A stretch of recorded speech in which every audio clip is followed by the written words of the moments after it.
You ever complain? You ever gripe? You know somebody that complains? Somebody that gripes sometimes? Well, sure you do. We all complain. Some people complain more than others. Some people are what you might call habitual complainers. Now, I certainly don't consider myself a habitual complainer. Life is good for me. I am very, very blessed to be doing all the things that I do. Have the opportunity to do what I do. Have the relationships that I have, the family that I have. I've got it good. And I know that. But you know, have I ever complained about anything? Well, sure. Sometimes probably more than I should. Yeah, probably so, for sure. But this chapter is chapter 8, Employee Complaints. So, let me welcome you to Business 211, Supervision Online with Professor Joe Lane. And we are finishing up what I'll call Unit 2, chapters 5, 6, 7, and 8, which are the chapters that you're going to have on test number 2. That'll be coming up at the end of the second week of our summer session. So you're almost halfway through the summer session. Boy, it didn't take long, did it? It moves really, really quickly. Okay, this chapter has to do, again, with employee complaints. Oh no, does that mean, yeah, that means as a supervisor, you've got another job. Now you're going to try to motivate your people and train your people and mentor your people, and you're going to try to keep complaints to a minimum. But they're going to happen. So you're going to have to be a complaint solver. You're going to have to solve complaints within your area. Okay, all right. So that's what this chapter is about. So let's talk a little bit. Get my notes out. See how he starts this chapter. Pay attention to complaints. Tommy never complains. Never. So when Tommy complains, did you immediately, your ears pierce up? Listen? Yeah. It's very unusual. Sally complains a little bit all the time. It's almost kind of normal with her. She doesn't really mean anything about it, but it's just kind of that way. But all of a sudden, Sally really gets off on something. Did you pay attention? Yeah. So the idea is, should you pay attention to complaints? The answer is yes. You should know your employees, know their personalities, pay attention. Complaining is going to happen. You need to pay attention to those complaints. Okay. Complaint resolution is the solving of a problem raised by an employee. You're going to have to be a complaint resolutioner or solver. I don't think that's good English, but you get the idea. There are going to be complaints, and you're going to have to resolve those complaints. Now, one thing that's hard to do, but think about it this way. Well, I guess a couple things. One is, this complaint might really be an opportunity for improvement. I think we wrote that down. Yeah. Remember, complaints can represent opportunities for improvements. So keep that in mind. And it's not like, oh no, it's a complaint, it's a complaint. You know, it may be an opportunity for improvement. Now here's something else I want you to keep in mind. Should you let your people know if they have a complaint, they can come to you and talk about it? You know, I really don't want to hear them. I got enough. I got to do leadership stuff. I got to do change agent stuff. I've got to do all this communication stuff. I got to be that wonderful example all the time. I'm always making decisions. I've got evaluations coming up. I really don't want to hear them. Bad answer. Bad answer. If your employees are complaining, or they're upset about something, or they have a complaint, they're going to tell somebody.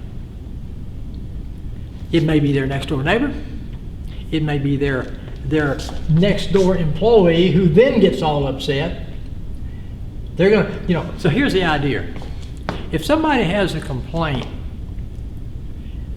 the easiest and the best way to get on top of it is what? Find out about it. Find out about it from that person, not second or third hand when it's blown up into a big deal. So encourage people that if they have a complaint, discuss it with you, because they're going to discuss it with somebody. It's a whole lot better if they discuss it with you. Okay.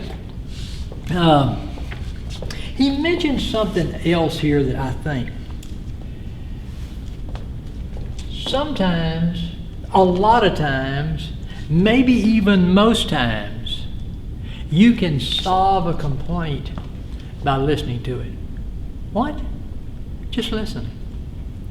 Just listen. Now, I don't mean hear it, Back in that communications chapter, if somebody comes to you with a complaint and they know you are hearing them because they're talking loud enough, but they also know you're not listening to them, you're just letting them do their thing so they can get them out of their office. That's not going to work. Listen to the complaint. Ask questions. Remember that verbal and nonverbal? Ask questions is a great way to verbally let them know you're engaged. Nonverbal, make sure you're paying attention. Eye contact, posture, all that sort of stuff. A lot of times people just want to be heard. I have had people come and complain to me, and I have complained myself, and once I got through with it, I will make a statement like, I know there's nothing you can do about it. I understand that. I just want to get it off my chest. I just wanted somebody to know how I felt. I'm good. I'm okay now. I'm fine. I'm ready to do what I have to do or whatever, but I just want somebody to know. And a lot of times that's true with employees. They just want somebody to listen. In some readings that I've done with some differences in men and women, women a lot of times just like to be heard and respected and listened to. Men want to fix it. We want to fix it.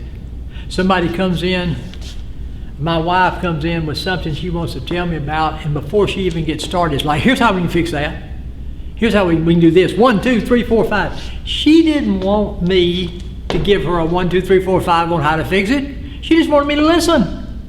She probably knew how to fix it herself. Probably better than I did. Or knew it didn't need it. She just wanted somebody to listen. Well, take that over to the work environment. Same thing. Sometimes people just want to listen. All right. So a lot of times your complaints won't go past just having to listen to those complaints. Now that doesn't mean you shouldn't follow up and monitor and make sure. Something else he talks about here, the role of questioning and confirming and handling complaints. We've already mentioned that actually.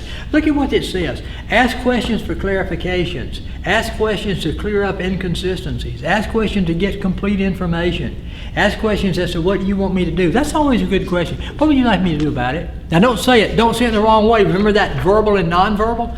Well, what do you want me to do about it? See, that doesn't sound right. But ask the question, is there something I can do about it? What do you think I could do to help? And then ask questions for understanding. But the idea is this, and I want you to be familiar with, is that when it comes to complaints, listen and ask questions. Ask questions. Important. Okay. The steps in handling effectively employee complaints. This is a no. Big letters, so you can just about tell that that's a no. And we've already talked a little bit about it. Someone comes in, has a complaint. Now remember, always say, this may be an opportunity for improvement. May not be, but it may be. That's a positive way to start off with a complaint. Handling employee complaints. Number one, listen. We've already been there, we've already said that, and that may resolve the problem. Number two, investigate. If it's a legitimate complaint, and that person wants some resolution to that complaint,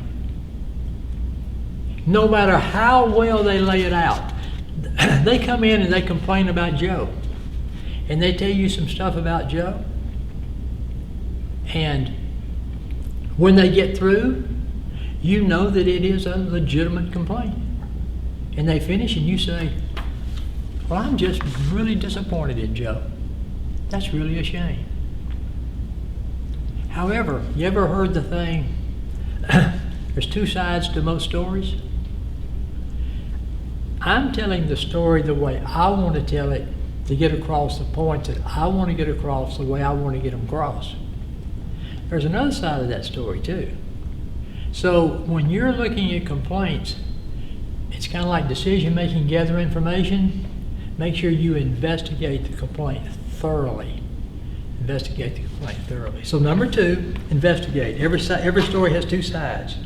Number 3, act. Now, I didn't put a whole lot on your handout, but I want to expand on that just a little bit here with the text. And here's what he says. When he talks about act, once all the pertinent information relating to the complaint has been collected, you can take the appropriate action. All right, what is the appropriate action? Number 1, correct the problem.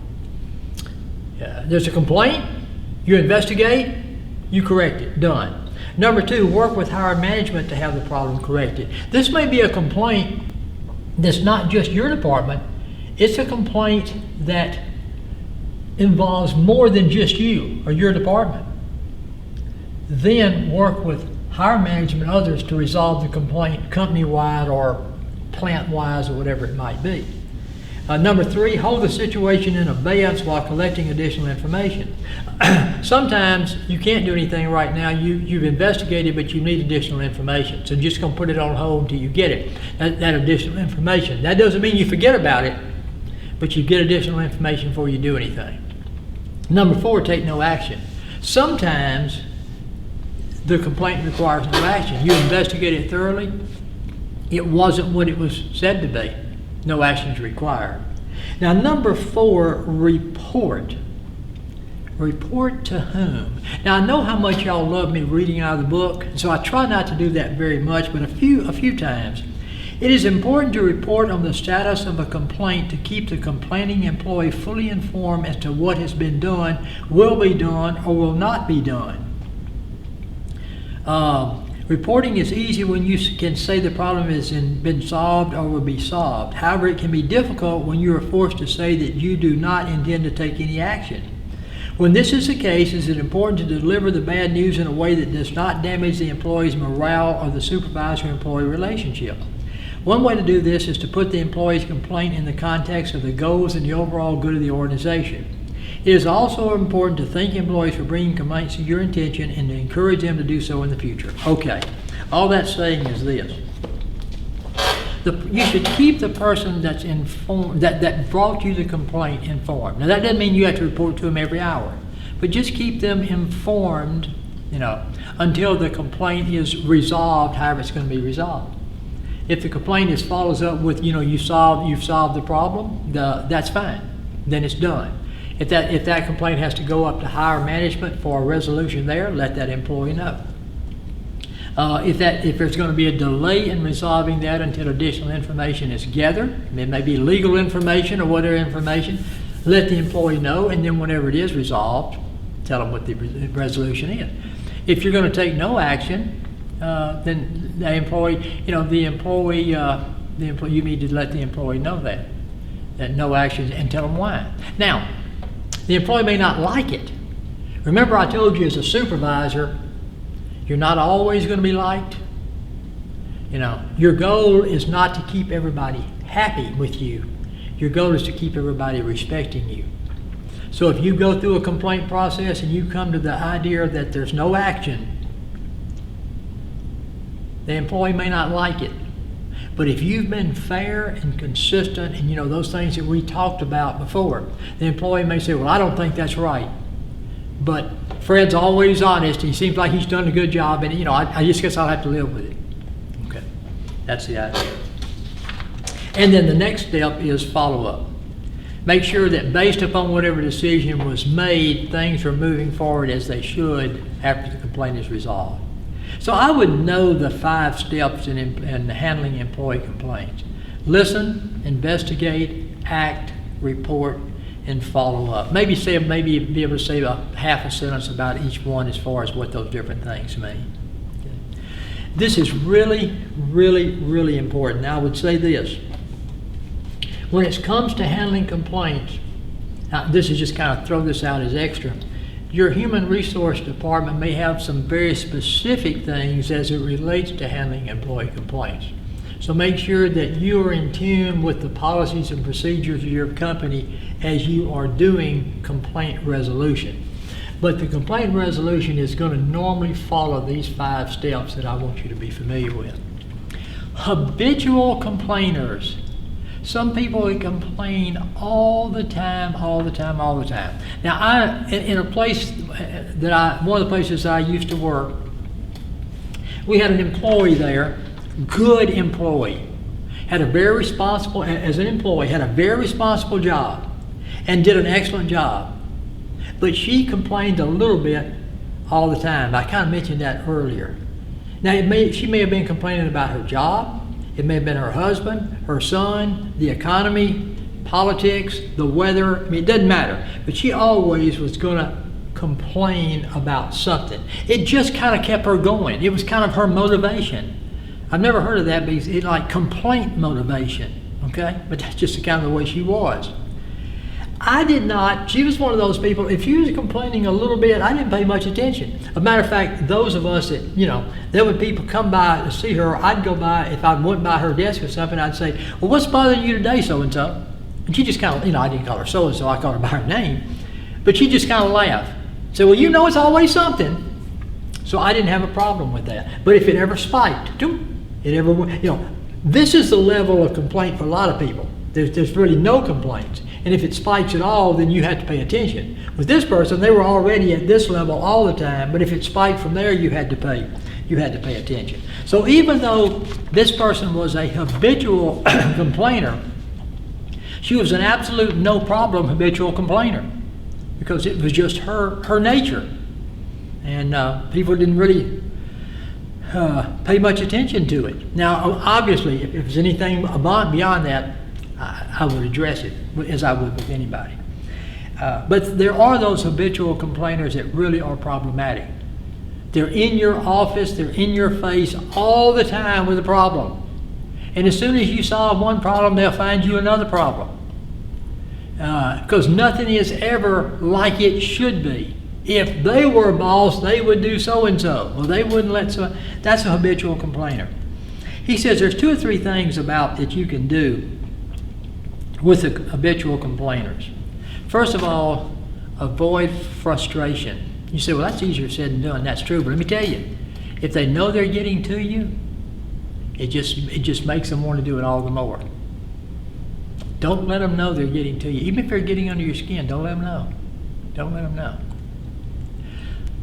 A second thing, and I love this, I've used this on some occasions, although I've never had many habitual complainers. Put it in writing. Well, I'm coming in. I've just got something I need to discuss with you, Fred. Tell you what, let's do. Before we discuss it, you put it in writing for me.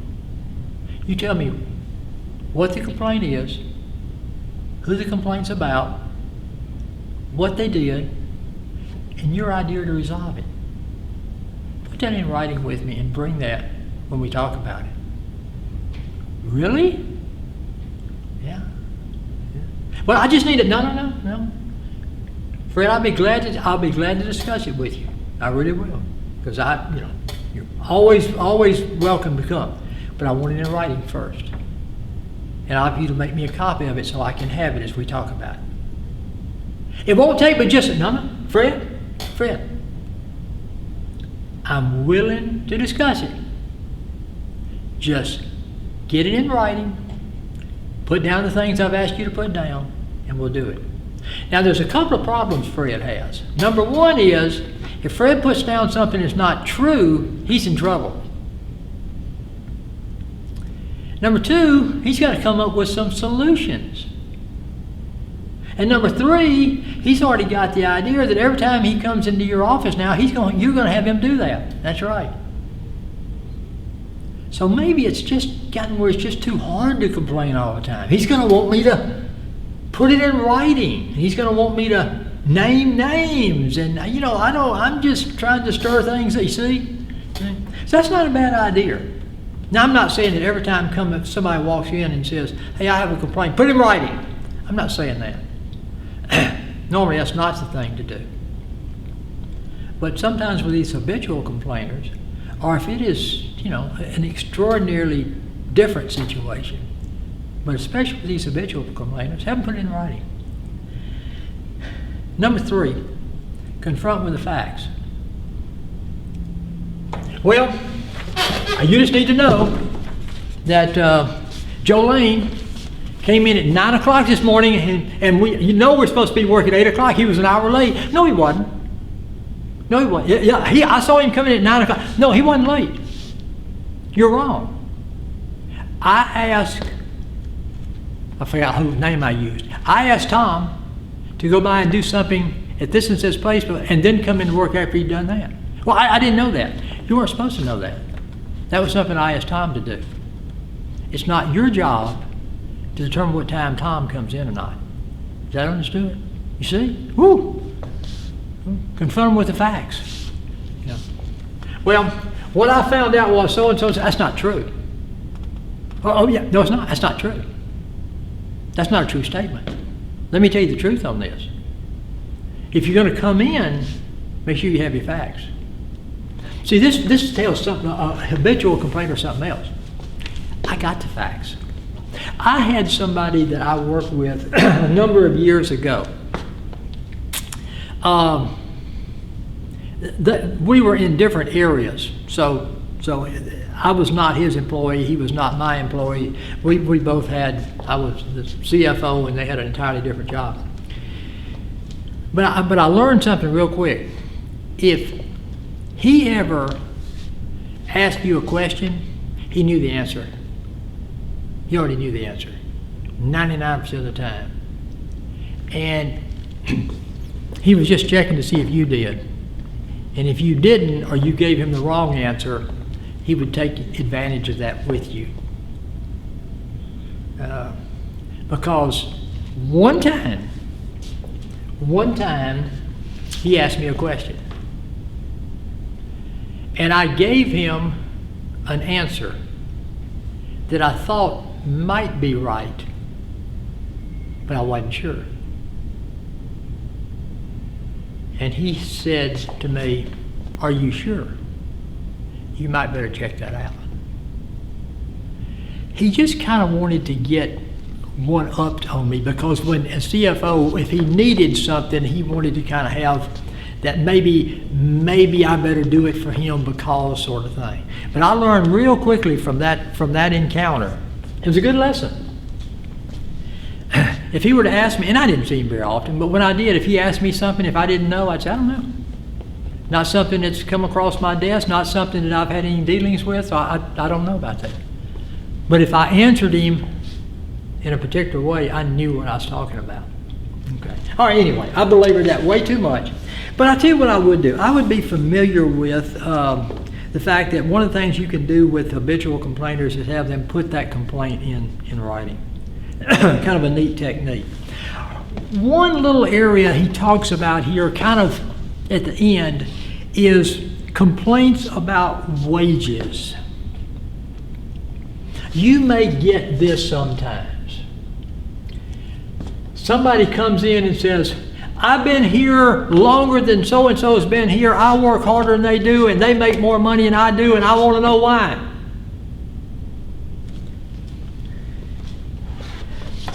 Do employees ever compare their checks? Does they ever compare what they make? The answer is, in a lot of instances, yes.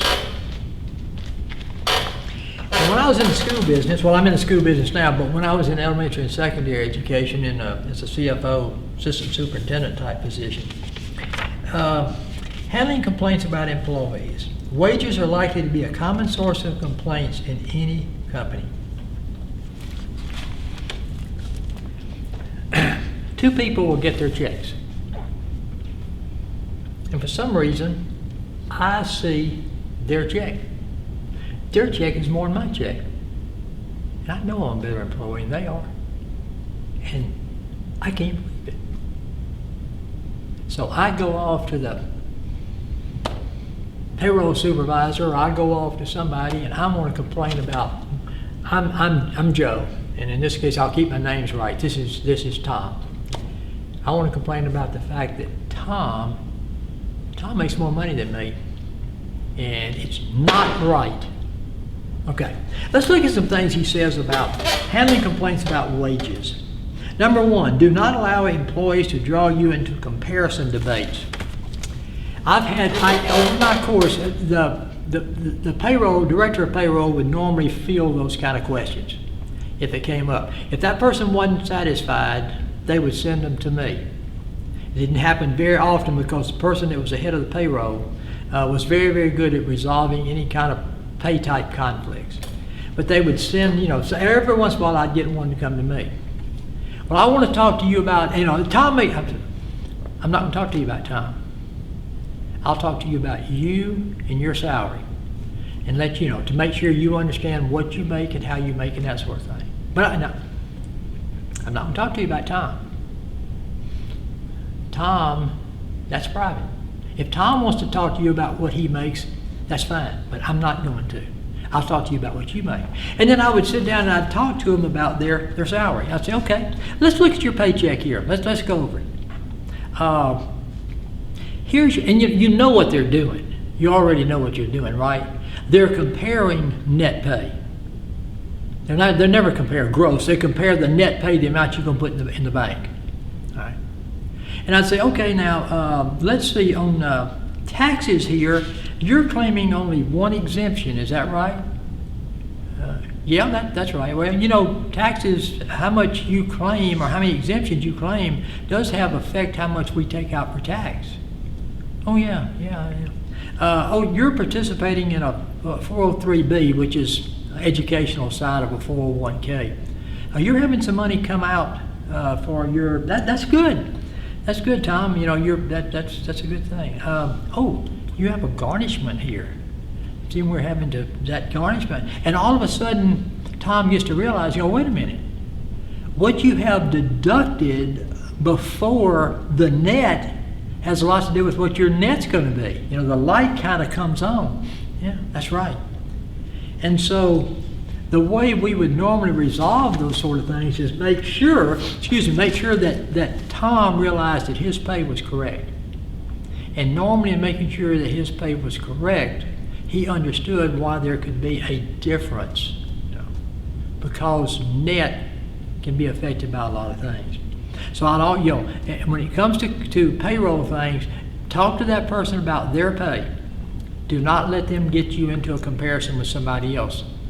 Legally, that's not good. It's not good either way. Number two, do not discuss raises given to individual employees. Again, talk to somebody. Anything they want to talk about their pay is fine, but not about somebody else's. And number three, have a detailed knowledge of the wage levels and wage histories of all employees as well as the company's wage policies. Get to know your people. Understand what your people make. And understand what the policies and procedures are for your company. Now, in the school business, if you take, let's just say a faculty member. A faculty member, their pay was based upon degrees and years of service. Okay? And so it was really fairly easy. Now, if they coached or if they did other band or choir, they got other supplementary pay and that sort of thing. But their basic pay came from their years of experience as a teacher, in that case, or a faculty member, wherever, and their educational, whatever educational attainment they had. That would be where they would be as far as their salary was concerned. So probably spread that out a little more than I should have. But when it comes to salaries, a touchy spot. Salaries are touchy spots for people, and sometimes salaries are the things that people want to talk talk about, and that's where this conflict situation comes up, or complaint situation comes up. And so just remember, when you're looking at somebody that want to talk about that, a couple of, don't get into comparison sort of things. Just explain what theirs is. And don't get into individual, explain their pay to them. That's the important, and make sure that they understand they're being paid fairly. And then make sure you know your stuff. Make sure you know your stuff when you're talking to them. Okay, that's kind of pretty much the chapter on employee complaints. Don't get frustrated by complaints. Realize that complaints are going to happen. You may go to your boss one day with a complaint. So complaints are going to happen. Maybe sometimes complaints can be opportunities for improvement. Look at it that way anyway. Remember, the majority of complaints can probably be solved by listening and by asking questions. Make sure you know how to handle employee complaints. Listen, investigate, act, report, follow up. Okay. That takes care of Chapter 8 on employee complaints. That also takes care of Unit 2. That's Chapters 5, 6, 7, and 8. So you'll be having the probably Friday, Saturday, Sunday time frame here, the second week of June, second week of our semester, to take that test. And then we get into Unit 3, Unit 4. But once you take test number 2, you're halfway through the semester. So study hard as you have. Make sure you do a really good job on getting ready for this test. And we will see you as we move into Chapter 9, Unit 3. Now I've got to do like I always do, and that is give that big noise to my executive producer, Professor Pierce, to know that I have finished Chapter 8, and we have finished, in essence, Unit 2. We're now halfway through the semester. Good luck on the test, and we'll see you on the other side, starting Unit 3, Chapter 9.